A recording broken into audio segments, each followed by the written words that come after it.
Forgotten username recovery failed on Betterment Fix. You're trying to recover your Betterment username, but no matter how many times you try, it keeps saying no account found. Most people think the system is broken, but the surprising truth is, it's usually a case of mismatched credentials. Let's fix that. Start by confirming which email address you used to create your Betterment account. Betterment sends all its notifications from deposits to performance summaries to your registered email. Search your inbox for Betterment. The account that received those emails is the one connected to your username. Next, remember that your username is the same email address you used when signing up. Many users accidentally enter a secondary email or use an old one that's no longer linked. Using the correct one usually solves the problem instantly. If you've recently changed your email address, don't try to recover your account using the new one. Instead, contact Betterment support.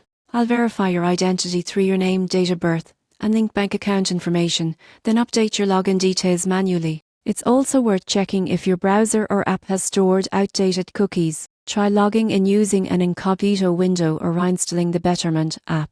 This forces a fresh connection with the server and removes old data that might be blocking your recovery request. If all else fails, use Betterment's Contact Us form and select Login and Security. Explain your issue briefly, include the original email, and they'll help restore access. So, while it might seem like the recovery tool is working, it almost always comes down to using the wrong email or cached data. Once you match your original credentials, you'll be able to log in and track your investments with ease.